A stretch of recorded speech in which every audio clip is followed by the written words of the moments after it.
Assalamualaikum warahmatullahi wabarakatuh. Perkenalkan, nama saya Wesa Atarsah, NPM 2121010153. Mata kuliah Peradilan Tata Usaha Negara dan Mahkamah Konstitusi. Dosen pengampu Muhammad Dhani Paris Amrullah. Di sini saya akan membacakan jurnal learning. Di sini saya akan menjelaskan jurnal learning dasar-dasar peradilan tata usaha negara. Dasar hukum pembentukan peradilan tata usaha negara. Negara tidak hanya bertugas menjaga ketertiban semata-mata, tetapi negara ikut aktif campur tangan mengusahakan dan menyelenggarakan warga negaranya untuk mencapai kesejahteraan dan kebahagiaan. Dalam ikut aktif penyelenggaraan kesejahteraan tersebut, negara ikut campur tangan secara intens, terus-menerus, mengurusi kehidupan pribadi masing-masing individu. Campur tangan negara dalam berhubungan dengan individu, warga negara meliputi hampir seluruh aspek kehidupan. Karena tugas pekerjaan, fungsi, dan kewenangan negara atau negara diwakili oleh aparatur pemerintah. Dalam hal ini disebut badan dan pejabat tata usaha negara. Sedemikian luas dan besar-besar serta karena hubungan yang intens dengan masyarakat, maka sangat terbuka kemungkinan yang besar terjadinya perbedaan pendapat, pembentukan kepentingan serta sengketa antara pemerintah atau badan pejabat TUN dengan orang atau badan hukum perdata atau individu warga negara untuk memeriksa, mengadili, dan menyelesaikan sengketa tersebut. Maka diperlukan lembaga peradilan yang bertugas dan berwenang mengadili sengketa tersebut. Lembaga peradilan tersebut yakni Peradilan Tata Usaha Negara. F.J. Stahil menjelaskan bahwa suatu negara hukum formal harus memiliki 4 unsur, yaitu 1. Adanya perlindungan terhadap hak asasi manusia. 2. Adanya pemisahan atau pembagian kekuasaan. 3. Setiap pertindakan pemerintah harus berdasarkan pada peraturan perundang-undangan yang berlaku. 4. Adanya peradilan tata usaha negara.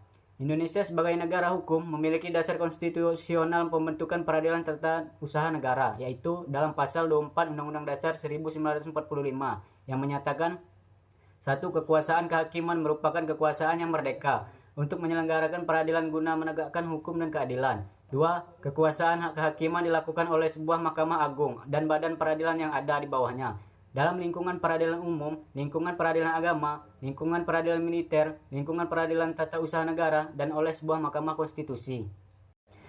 Sebagai peraturan pelaksanaan dari pasal 24 Undang-Undang Dasar 1945 tersebut, diundangkan Undang-Undang RI nomor 24 tahun 2004 tentang kekuasaan kehakiman. Dalam bab 2 pasal 10 disebutkan terdapat lingkungan badan-badan peradilan, yaitu peradilan umum, peradilan agama, peradilan militer, dan peradilan tata usaha negara. Dengan demikian, jelaslah bahwa dasar hukum pembentukan peradilan tata usaha negara yang bebas dari mandiri cukup kuat, sama halnya dengan ketiga peradilan lainnya. Adapun yang menjadi dasar hukum peradilan adalah sebagai berikut. Pembukaan Undang-Undang Dasar 1945 alinea keempat, cita-cita negara, hukum material, Pasal 24 dan 25 Undang-Undang Dasar 1945, TAP MPR nomor 4 atau MPR tahun 1978 4 tentang GBHN. Pasal 10 Undang-Undang nomor 4 tahun 2004 tentang kekuasaan kehakiman.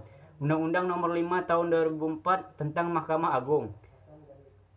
1. Undang-Undang nomor 5 tahun 1986 tentang Peradilan Tata Usaha Negara. 2. Undang-Undang nomor 9 tahun 2004 tentang perubahan atas undang-undang nomor 5 tahun 1986 tentang Peradilan Tata Usaha Negara. 3. Undang-Undang nomor 51 tahun 2009 tentang perubahan kedua atau Undang-Undang nomor 5 tahun 1986 tentang Peradilan Tata Usaha Negara. 2. Sengketa Tata Usaha Negara. Sengketa tata usaha negara diatur dalam pasal 1 angka 4 Undang-Undang nomor 5 tahun 1986. Sekarang pasal 1 angka 10 Undang-Undang nomor 51 tahun 2009, yaitu sebagai sengketa yang timbul dalam bidang tata usaha negara antara orang atau badan hukum perdata dengan badan atau pejabat tata usaha, baik di pusat maupun di daerah. Sebagai akibat dikeluarkannya keputusan tata usaha negara, termasuk sengketa kepegawaian berdasarkan peraturan perundang-undangan yang berlaku. Unsur-unsur sengketa TUN. 1. Sengketa yang timbul dalam bidang TUN. 2. Antara orang atau badan hukum perdata dengan badan atau pejabat TUN. 3. Sebagai akibat dikeluarkan ke TUN termasuk sengketa kepegawaian berdasarkan peraturan perundang-undangan yang berlaku. Sengketa tata usaha negara itu timbul oleh adanya atau dikeluarkan suatu keputusan tata usaha negara atau KTUN. Oleh karena itu, keputusan tata negara menjadi dasar lahirnya sengketa tata usaha negara. Keputusan tata usaha negara menurut pasal 1 angka 3 atau sekarang pasal 1 angka 9 Undang-Undang Nomor 51 Tahun 2009. Undang-Undang Nomor 5 Tahun 1986 dimaksudkan sebagai suatu penetapan tertulis yang dikeluarkan oleh badan atau pejabat TUN yang berisi tindakan hukum TUN yang berdasarkan peraturan undang-undang yang berlaku, yang bersifat konkret, individual, dan final, yang menimbulkan akibat hukum bagi seorang atau badan hukum perdata. Unsur-unsur keputusan tata usaha negara berdasarkan pasal 1 angka 3 dan penjelasan Undang-Undang Nomor 5 Tahun 1986 adalah sebagai berikut. 1. Pencatatan tertulis. Istilah penetapan tertulis terutama menunjukkan kepada isi dan bukan kepada bentuk keputusan yang dikeluarkan oleh badan atau pejabat tata usaha. Keputusan ini memang diharuskan tertulis, namun yang diisyaratkan tertulis bukan bentuk formalnya seperti surat keputusan pengangkatan dan sebagainya. Persyaratan tertulis itu harus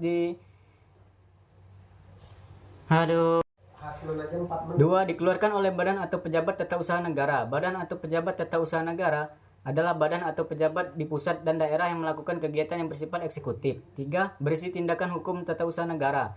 Tindakan hukum tata usaha negara yaitu tindakan hukum yang bersumber pada suatu ketentuan hukum tata usaha negara yang dapat menimbulkan hak atau kewajiban para orang lain. 4. Bersifat konkret, individual, dan final. Bersifat konkret artinya objek yang diputuskan dalam KTUN itu tidak abstrak tetapi berwujud, tertentu atau dapat ditentukan. Umpamanya keputusan mengenai rumah si A, izin usaha bagi si B, pemberhentian si A sebagai pegawai negeri. Bersifat individual artinya keputusan tata usaha negara itu tidak ditujukan untuk umum, tetapi tertentu baik alamat maupun hal yang dituju. Bersifat final artinya sudah definitif dan karenanya dapat menimbulkan akibat hukum. Keputusan yang masih memerlukan persetujuan instansi lain belum bersifat final, karenanya belum dapat menimbulkan suatu hak atau kewajiban pada pihak yang bersangkutan. Umpamanya, keputusan penangkapan seorang pegawai negeri keperluan persetujuan dari Badan Administrasi Pegawai Negara.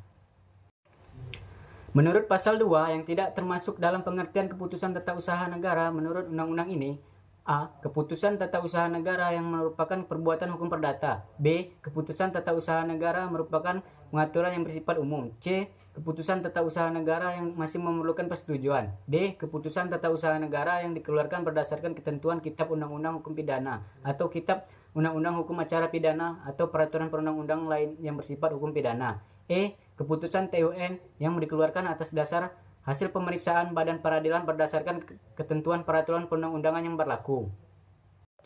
F. Keputusan TUN mengenai tata usaha negara Tentara Nasional Indonesia. G. Keputusan KPU baik di pusat maupun di daerah mengenai hasil pemilihan umum. Sekian penjelasan materi dari saya. Apabila ada salah kata saya mohon maaf, pada Allah saya mohon ampun. Saya akhiri, wabillahi taufiq wal hidayah. Wassalamualaikum warahmatullahi wabarakatuh.